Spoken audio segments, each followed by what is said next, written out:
Welcome. Congratulations on committing to reading the Bible within a year. Welcome. Congratulations on committing to reading the Bible within a year. Welcome. Congratulations on committing to reading the Bible within a year. Welcome. Congratulations on committing to reading the Bible within a year. Welcome. Congratulations on committing to reading the Bible within a year. Welcome. Congratulations on committing to reading the Bible within a year. Welcome. Congratulations on committing to reading the Bible within a year. Welcome. Congratulations on committing to reading the Bible within a year. Welcome. Congratulations on committing to reading the Bible within a year. Welcome. Congratulations. Ruth chapter 1. Now it came to pass in the days when the judges ruled, that there was a famine in the land. And a certain man of Bethlehem, Judah, went to sojourn in the country of Moab, he and his wife and his 2 sons. And the name of the man was Elimelech, and the name of his wife Naomi, and the name of his 2 sons Mahlon and Chilion, Ephrathites of Bethlehem, Judah. And they came into the country of Moab, and continued there. And Elimelech Naomi's husband died, and she was left and her 2 sons. And they took them wives of the women of Moab. The name of the one was Orpah, and the name of the other Ruth, and they dwelled there about 10 years. And Mahlon and Chilion died also, both of them. And the woman was left of her 2 sons and her husband. Then she arose with her daughters-in-law, that she might return from the country of Moab. For she had heard in the country of Moab how that the Lord had visited his people in giving them bread. Wherefore she went forth out of the place where she was, and her 2 daughters-in-law with her. And they went on the way to return unto the land of Judah. And Naomi said unto her 2 daughters-in-law, Go, return each to her mother's house. The Lord deal kindly with you, as ye have dealt with the dead and with me. The Lord grant you that ye may find rest, each of you in the house of her husband. Then she kissed them, and they lifted up their voice and wept. And they said unto her, Surely we will return with thee unto thy people. And Naomi said, Turn again, my daughters, why will ye go with me? Are there yet any more sons in my womb, that they may be your husbands? Return home, my daughters. I am too old to have another husband. Even if I thought there was still hope for me, even if I had a husband tonight and then gave birth to sons, would you tarry for them till they were grown? Would ye stay for them from having husbands? Nay, my daughters, for it grieveth me much for your sakes that the hand of the Lord is gone out against me. And they lifted up their voice and wept again. And Orpah kissed her mother-in-law, but Ruth clave unto her. Look, said Naomi, your sister-in-law is going back to her people and her gods. Go back with her. And Ruth said, Entreat me not to leave thee, or to return from following after thee. For whither thou goest I will go, and where thou lodgest I will lodge. Thy people shall be my people, and thy God my God. Where thou diest will I die, and there will I be buried. The Lord do so to me, and more also, if aught but death part thee and me. When she saw that she was steadfastly minded to go with her, then she left speaking unto her. So they 2 went until they came to Bethlehem. And it came to pass, when they were come to Bethlehem, that all the city was moved about them. And they said, Is this Naomi? And she said unto them, Call me not Naomi, call me Mara. For the Almighty hath dealt very bitterly with me. I went out full, and the Lord hath brought me home again empty. Why then call ye me Naomi, seeing the Lord hath testified against me, and the Almighty hath afflicted me? So Naomi returned, and Ruth the Moabitess, her daughter-in-law, with her, which returned out of the country of Moab. And they came to Bethlehem in the beginning of barley harvest. Chapter 2. And Naomi had a kinsman of her husband's, a mighty man of wealth, of the family of Elimelech, and his name was Boaz. And Ruth the Moabitess said unto Naomi, Let me now go to the field, and glean ears of corn after him, in whose sight I shall find grace. And she said unto her, Go, my daughter. So she went out, entered a field, and began to glean behind the harvesters. As it turned out, she was working in a field belonging to Boaz, who was from the clan of Elimelech. And behold, Boaz came from Bethlehem, and said unto the reapers, The Lord be with you. And they answered him, The Lord bless thee. Then said Boaz unto his servant that was set over the reapers, Whose damsel is this? And the servant that was set over the reapers answered and said, It is the Moabitish damsel that came back with Naomi out of the country of Moab. And she said, I pray you, let me glean and gather after the reapers among the sheaves. So she came, and hath continued even from the morning until now, that she tarried a little in the house. Then said Boaz unto Ruth, Hearest thou not, my daughter? Go not to glean in another field, neither go from hence, but abide here fast by my maidens.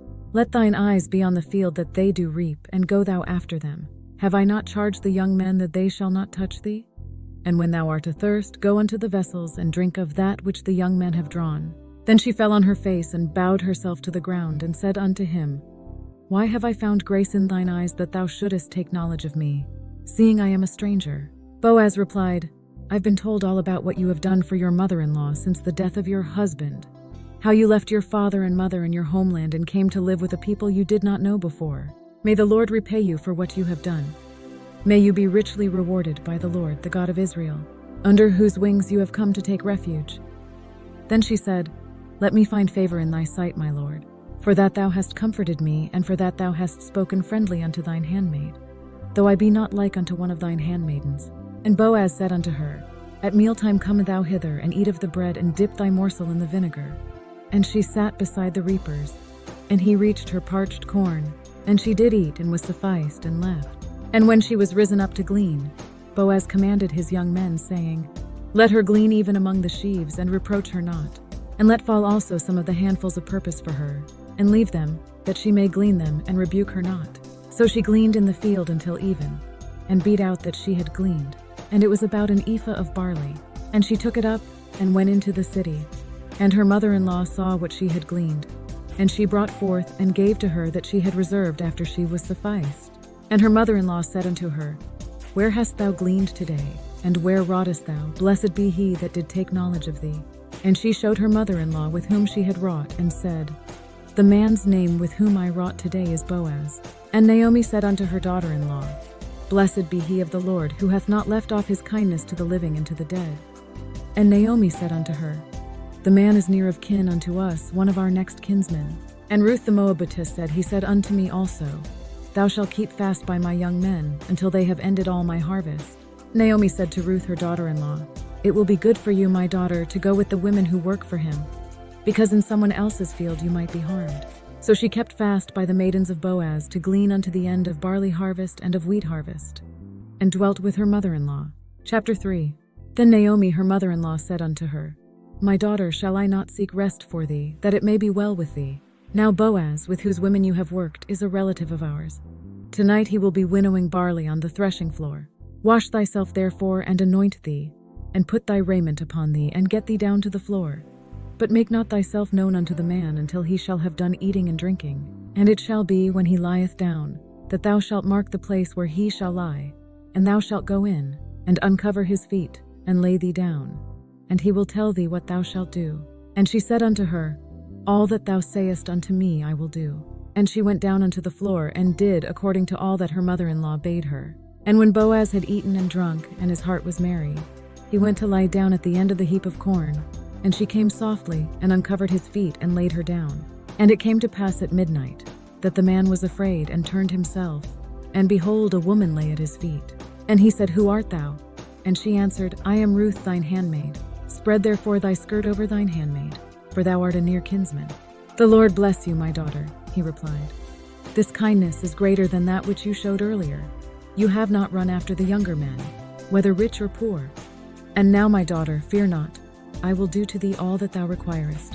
For all the city of my people doth know that thou art a virtuous woman. And now it is true that I am thy near kinsman. Howbeit there is a kinsman nearer than I. Stay here for the night. And in the morning, if he wants to do his duty as your guardian redeemer, good.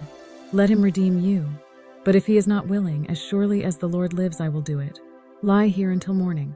And she lay at his feet until the morning. And she rose up before one could know another. And he said, Let it not be known that a woman came into the floor.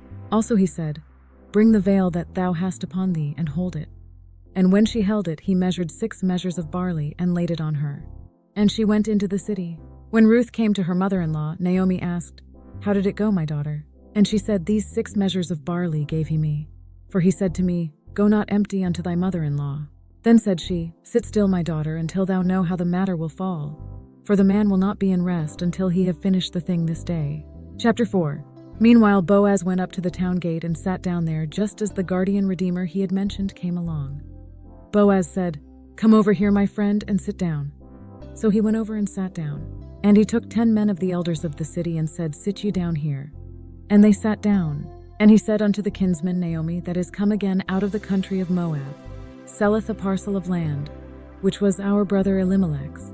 I thought I should bring the matter to your attention and suggest that you buy it in the presence of these seated here and in the presence of the elders of my people. If you will redeem it, do so. But if you will not, tell me, so I will know. For no one has the right to do it except you, and I am next in line." "I will redeem it," he said. Then Boaz said, "On the day you buy the land from Naomi, you also acquire Ruth the Moabite, the dead man's widow, in order to maintain the name of the dead with his property." At this, the guardian redeemer said, "Then I cannot redeem it because I might endanger my own estate. You redeem it yourself, I cannot do it." Now this was the manner in former time in Israel concerning redeeming and concerning changing. For to confirm all things, a man plucked off his shoe and gave it to his neighbor. And this was the testimony in Israel. Therefore the kinsman said unto Boaz, "Buy it for thee." So he drew off his shoe. And Boaz said unto the elders, and unto all the people, "Ye are witnesses this day, that I have bought all that was Elimelech's, and all that was Chilion's and Mahlon's of the hand of Naomi. Moreover, Ruth the Moabitess, the wife of Mahlon, have I purchased to be my wife, to raise up the name of the dead upon his inheritance, that the name of the dead be not cut off from among his brethren, and from the gate of his place. Ye are witnesses this day." And all the people that were in the gate and the elders said, "We are witnesses. The Lord make the woman that is come into thine house like Rachel and like Leah, which two did build the house of Israel. And do thou worthily in Ephratah, and be famous in Bethlehem. And let thy house be like the house of Pharez, whom Tamar bare unto Judah, of the seed which the Lord shall give thee of this young woman." So Boaz took Ruth, and she was his wife. And when he went in unto her, the Lord gave her conception, and she bare a son. And the women said unto Naomi, "Blessed be the Lord, which hath not left thee this day without a kinsman, that his name may be famous in Israel. And he shall be unto thee a restorer of thy life, and a nourisher of thine old age. For thy daughter-in-law, which loveth thee, which is better to thee than 7 sons, hath borne him." And Naomi took the child, and laid it in her bosom, and became nurse unto it. And the women her neighbors gave it a name, saying, "There is a son born to Naomi." And they called his name Obed. He is the father of Jesse, the father of David. Now these are the generations of Pharez. Pharez begat Hezron. And Hezron begat Ram, and Ram begat Amminadab. And Amminadab begat Nahshon, and Nahshon begat Salmon. And Salmon begat Boaz, and Boaz begat Obed. And Obed begat Jesse, and Jesse begat David.